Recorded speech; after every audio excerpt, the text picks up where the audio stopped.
एक उदाहरण आता है, ध्यान देना बुजुर्गों।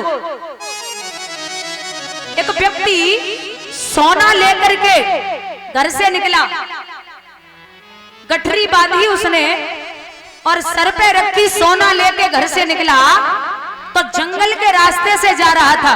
माताओं, जंगल के रास्ते से वो व्यक्ति जा रहा था।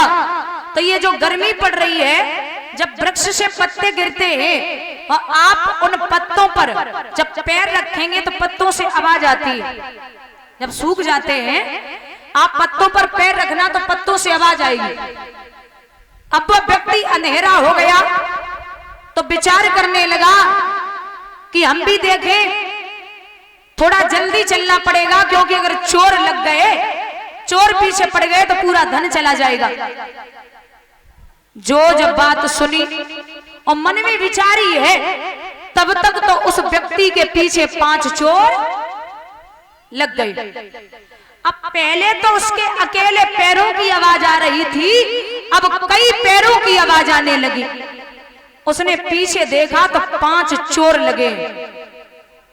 ध्यान मत भटकाना, ध्यान देना महाराज, 5 चोर लगे हुए।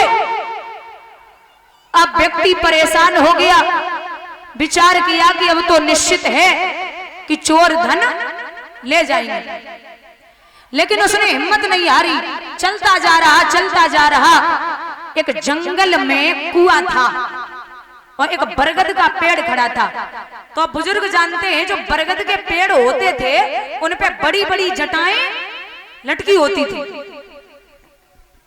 तो उसने उन जटाओं को पकड़ा और जटाओं को पकड़ करके उस कुएं में नीचे घुस गया। दोनों तरफ पैर लगाए, कुआं था सूखा। अब 5 चोर पीछे पीछे। बोले भैया अभी तो यही था, इतनी जल्दी कहां चला गया? लेकिन वो बेचारा भाग के आया था तो उसके सांसों की आवाज बाहर तक आ रही थी। एक चोर बोलो भैया काहे को इतने होते भाग रहे हो, एक काम करो, ये यही है कुआं में अंदर, अब है ना तो 2 घंटा बाद निकलेगो, जाएगो कहां, तो यही कुआं पे ऊपर बैठ जा। अब 5 चोर कुआं के आसपास बैठ गए। अब वो बेचारा अंदर है, बड़ी परेशानी, थक गया, हाथों से जो बांध पकड़ रखी थी वो जटाएं, हाथ भी दर्द करने लगे। अब सोचने लगा ऐसा करें, कुएं में नीचे उतर जाए, कुएं में नीचे उतर जाएं। जैसे ही महाराज कुआं में नीचे उतरवे की सोची तो नीचे एक काला सर्प कुएं में घूम रहा है। अब विचार किया कि मौत तो पक्की है, अगर ऊपर जा रहा हूं तो 5 चोर बैठे और नीचे कुएं में उतरूंगा तो ये सर्प है, तो निश्चित रूप से मेरी मौत हो जाएगी और धन भी चला जाएगा। बड़े परेशान, अब क्या करें? तो जिन जटाओं पे लटका हुआ था उन जटाओं को 2 चूहे काट रहे हैं। जिन जटाओं पे वो लटका हुआ था उन जटाओं को 2 चूहे काट रहे थे। अब समझ गया कि मौत को तो कोई नहीं रोक सकता, मौत तो हमारी पक्की है, लेकिन जीते जी में इस धन को नहीं जाने दूंगा। जीते जी धन को नहीं जाने दूंगा। अब क्या करें? तो बंधुओं, वो चूहों को वो जटाएं काटते हुए देख के बड़ा परेशान है। अचानक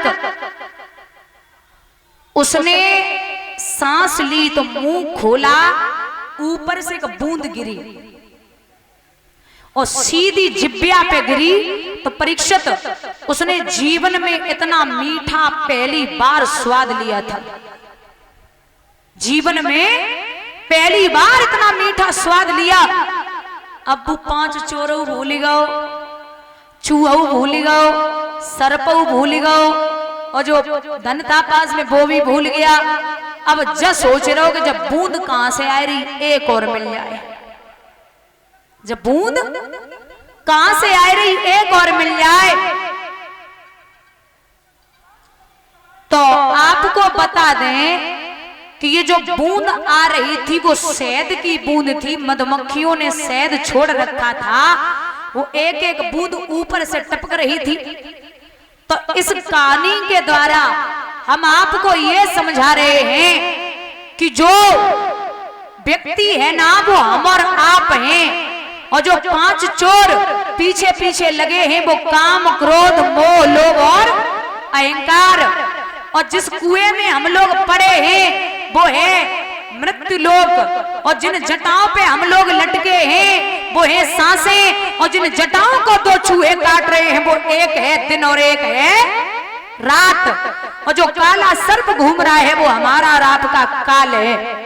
और सुनिए, जो एक एक बूंद ऊपर से आ रही है वो कुछ और नहीं, धन है, धन। अगर आज 1 लाख को मुनाफा होएगा ना तो व्यवस्था बना रही कि कल 2 लाख की फायदा मिल जाए। बोलिए गोविंद भगवान की। तो हम और आप सब इसमें ही फंसे हैं बंधुओं।